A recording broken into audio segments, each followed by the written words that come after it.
Welcome to, what is it, episode 8 on my new YouTube channel. And you might be wondering why I've got this little fellow in the shot. And it's because this is the player who we've got with us tonight. And his name is Luke Flanagan. Luke, if you'd like to come over here. I know how comfortable you are in front of the camera, Luke. And I'm sure that will emanate out of you. And young Luke here, that was, how long ago was that? What were we talking? Like 10 years. Yeah, I thought so as well. And that was roughly around the time when Luke came to see us. He's from Wigan, and he came to our Scotty's Junior Giants programme in the George Scott Snooker Club. And he was this big. And a few months after that, his local paper took that professional shot of him. Looked very slick there, by the way. What happened? But he was doing fantastic. Had you played on a big table before you came to see us? Yeah, my dad took me to the local snooker club when I was about 5, so a couple of years. But he used to. First time I used a rest was you let me use it because my dad was going to tell you to move the white back to the cushion. You said, no, let me use the rest. And then, oh, get yourself good with the rest sort of thing. Right, I can't even remember that, but that's like the Jimmy White effect because he wasn't the tallest. He ended, especially when he was young, he ended up the best in the world with the rest because he had a lot of practice with it. But so you had played a little bit before you come to see us. Yeah. But then as he made an impact straight away. This blonde-haired, blue-eyed, very angelic-looking boy. I'm not embarrassing, you know. But you still are. And he had an impact. He was a very popular member straight away. He had a really good personality, but he had this obvious talent as well. And I'm just going to skip forward a few. And it is only a few months, but. No, maybe a year. But by time you got, this is very rare, this. And you were still only playing about a couple of times a week, I think. But within a year, you were knocking, this little boy here was knocking 40 odd breaks in tournaments. Yeah. Sometimes against men. Yeah.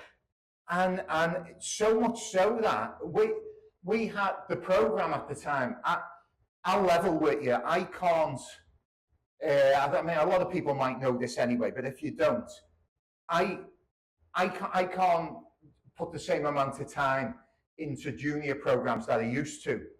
Now, I'm just far too busy teaching all levels of players, and which is nice because it mixes things up and everything. But at the time, it was probably 60% of my work was on juniors, and it was on our junior program that you walked into, and I think when you came, by the time you were going in the English tournaments and some of our other players who were older than you, I think we got something like 5 out of the last 8 players in the English were from our club. So that's the sort of thing that was knocking around our Scotty's program at the time. We were, it was like a conveyor belt of players. You walked into that, didn't you? And you must have thought, well, and it didn't take you long to fit in. But even with all that, this conveyor belt of players, there was a lot of people still saying they would still pick Luke out as maybe the pick of the bunch. I'm not going to tell you what I thought. I don't want to upset any of you because you were all good. But that's nice, isn't it? That people were saying that. Can you remember that? You know, there was a lot of people saying that, and so that was the sort of talent that we were talking about. I've seen it all, and he falls into that category of he just took to the game straight away, and he could score. You know, which is, again is a pretty rare thing, being able to score quite early on. I've knew players who people call real talents don't knock 100 break in for been playing 8 years. And they started older than the likes of Luke. So that puts it in perspective. That's how you can judge natural talent, if you like. and that's what we were dealing with you. So what I do want to know though is, you know, by the time you got to 12, we'll let some balls in a minute, like I've been doing with the others. But when you got to about 12, so we're skipping forward about 3 years or so. By then you'd broke all kinds of records on Merseyside, for age-related records. Yeah. I think you broke about 4 or 5 records. You know what I mean? It's great. That'll stand for good. And even if someone breaks it, you had it at one time.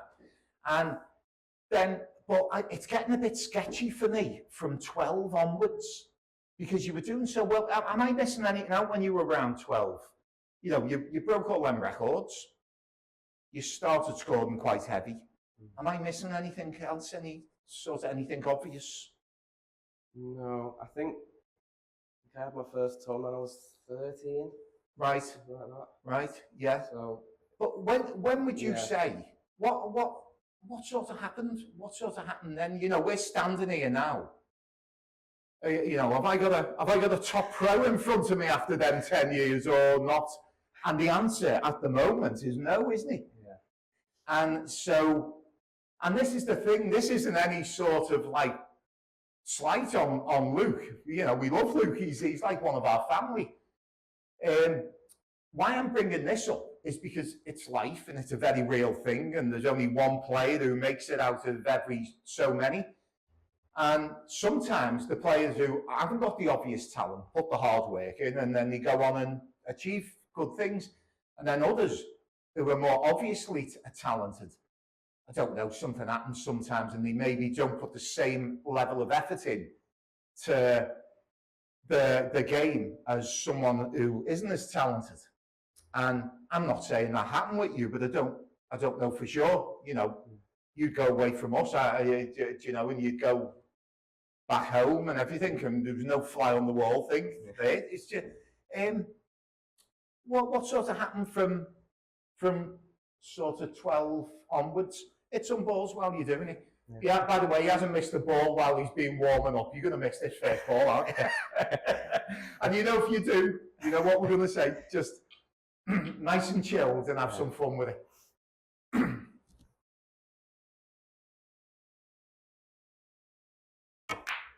Okay, so let the grilling begin, Luke. So what happened after 12? Because you were going like that. Yeah. And I've seen this all before. Do you know what I mean? This isn't a big revelation where it's only just happened. Yeah. So, you know, what would you say? I know it's not easy answering while you're playing and focusing, but it's more important. It's nice to see you hitting some balls. Yeah. But what did happen? Tell me while you're playing. Yeah. I think, well, when I was 12, I got my Xbox. I was wondering if you were going to bring that up. Right. That dreaded Xbox, yes. So, Snooker was on a Saturday morning. Friday night I was on my Xbox. So, sometimes I just not want to get up on a Saturday morning because I've been on my Xbox till like 1, 2 in the morning with my mates. Okay. That. And then high school, that got in the way a lot as well. Because, I don't know, I think there was a lot of pressure to do well at snooker and school. So I didn't know whether to put school or snooker first. Mm-hmm. So well, you've got to have your education, haven't you? Yeah, That's got to be so, first and foremost, yeah. Yeah. So.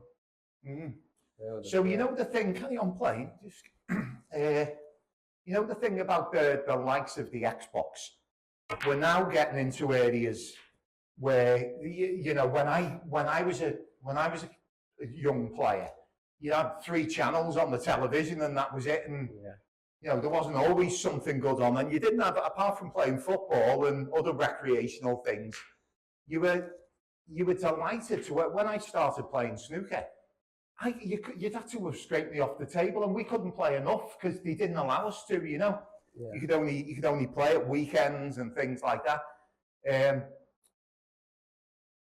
But we didn't have we didn't have all them distractions that people talk about these days.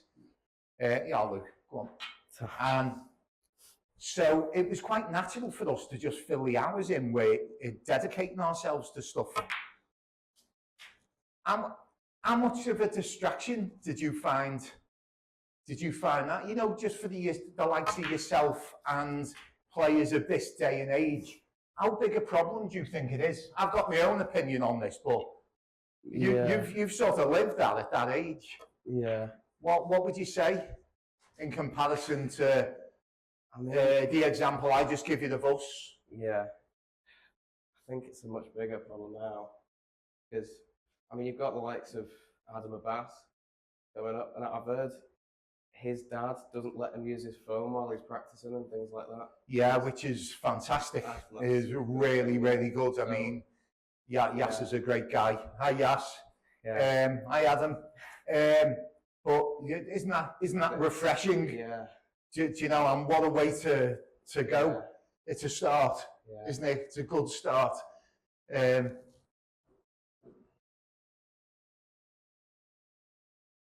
So how would someone combat that then? Because that's a very real thing for now. How does someone who wants to be a top sportsman handle that sort of thing, Luke? You know, what would you say to that? What would your young mind say to that? What would you have to do? Say you had your time over again, knowing what you know now.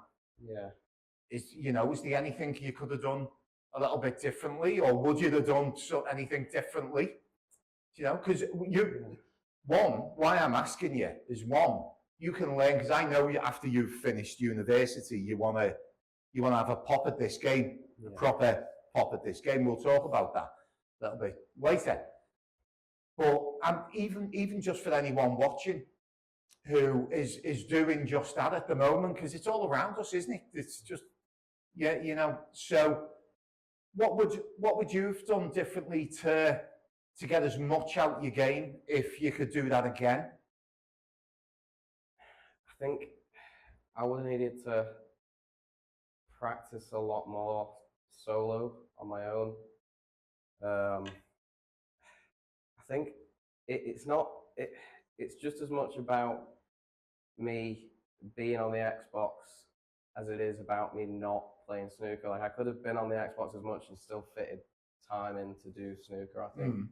It's sort of like, it kind of maybe took away, it took away the sort of enjoyment from playing snooker because I was getting it from the Xbox instead. You were getting this virtual effect. Yeah, and that's all it is. I can remember saying to you at the time, you can absolutely do this for real. Yeah. You know, something quite extraordinary for real. Yeah. Or you can go and pretend you're doing something on a screen. That's only just come back to me now. Not the only one I've said that to, but I remember saying that to you now that you mention it. But would that be the resounding message? Yeah. You've got this opportunity to live as this sort of like, leading man, if you like, as opposed to just doing something that anyone could go on and pretend to do. That's a big point. It's a big point that's just come up, right? Okay then. So, just to start winding this down, I suppose the natural thing to ask is, what's the plan now? And I mean, your life, everything. What's the plan in your mind? Have you got one? Yeah. After uni, I'm gonna spend 2 or 3 years just giving 100% to snooker. So I think I'm gonna get some kind of retail job, maybe just on the side to get some money. It's like a little part-time thing. But I'll be doing 6 hours a day at least on snooker, and see what happens. I'm gonna go in Q school and Q tours and see what I can do with those. Yeah, my aim is to try and get on tour within 3 years. From when you from finished the end of the uni? Yeah, sorry, from the end of uni. Yeah. Okay. And then if it doesn't work, I've got a maths degree, so I can get a good job from that. It's not actually. It's a pretty healthy position to be in, isn't it? Really. Yeah. It could be worse, that couldn't it? Yeah. Because I know you're a clever lad. I know if you get stuck in, you're going to get your degree. Yeah. And you also can have a little pop at things, because I think some things as well that stayed in your head is there's the odd pro even who played you when you were younger. Yeah. And one of them was, well, you know, another one of my students, young Stan Moody. And Stan had a word in your ear last year, didn't he? And I think he planted a little seed unwittingly, didn't he? Because when they were younger, Stan and Luke, was it the regional tour at the time? You're both very young, weren't you? And you were both in the final. Yeah. And I won't ask you to set the ball up at the pink that you missed to win 2-1 in the final, because that's probably still quite raw. Because Stan, like he generally is, he was flying, wasn't he? And the both of you got caught up in a very high level final, from what I can remember. And Luke missed this a little bit, really, for him, a sitter of a pink to win the tournament 2-1. And I think Stan remembered that. And when you're a player, you don't often realise how good someone is, or on the other side of the coin, how you know, not very good they are, if you like, until you play them. And I think the effect you had on Stan was that you were a handful, right? And that's what I think he was coming from with that. So when you do hear these sort of things, that's quite encouraging, isn't it? Because you know that you're capable of having an effect on some of these people in a really positive way for yourself as a competitor. So, but I want you to remember that as well. I get that, why you would feel like that, because it's important what other people think and feel from you, isn't it? And you know, you've got Stan who's doing so well, and he rates your talent, which is nice, isn't it? You know, and you rate it, of course, you rate his.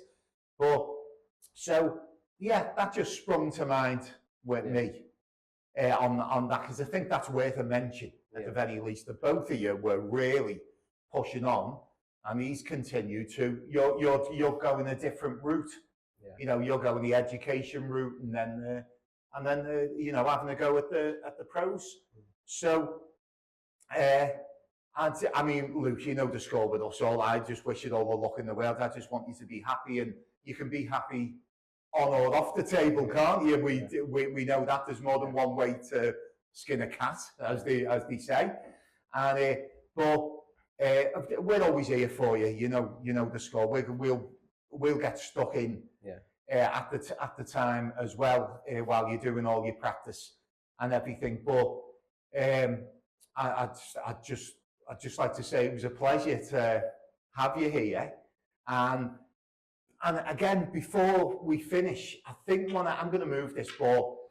I think one of the things that I want you all to take in, you better cue Smoothie, is that when anyone spoke about Luke and they were describing him, I think that one of the ways, as well as the talent, one of the themes that would always come up was how smooth you were.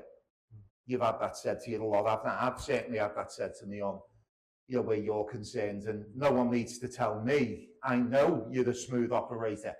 You just, obviously you need that extra practice and everything else. But let's just finish off here with that smooth thing in mind. You're going to clonk this now, aren't you?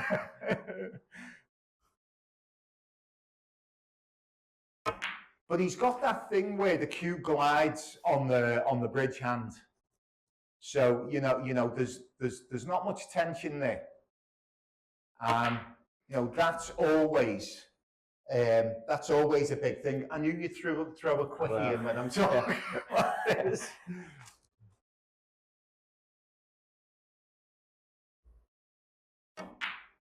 But that comes back for you all the time, that level of smoothness. Good cue ball, by the way. But yeah, I'll come round here. Well, we might as well, I tell you what, we might as well come round here where the camera can see us. Yeah, it's keep a lookout for Luke, and it's going to be, it's going to be a few years if you are going to get on the tour, but you're going to give it a try. Yeah. And again, it's one of them things like with everyone else, and I've said it before on this channel already, as early days as it is on the channel, you've just got to see. I mean, you know, we don't know. And I'm just glad that you've got a plan for your education side, and you're not giving up on there's a few more chapters to come at the very least, isn't there, where your snooker's concerned, right? So anyway, it was great to have you. Yeah. Have you here. We'll get you back on again when we're doing a few more different things, and hopefully in the future when you get on the tour we'll do that. But yeah, so and there we go, everyone. Luke Flanagan. I hope you enjoyed that. He's a really good example of you know, someone who can be going like this, and then you know things can go in a different direction. But we all like rocky stories here. It can always turn back around. But either way, you're happy in your life anyway. That's the main thing. So thanks for tuning in with this episode. You know the score. Like, subscribe, everything, and we'll see you in the next one.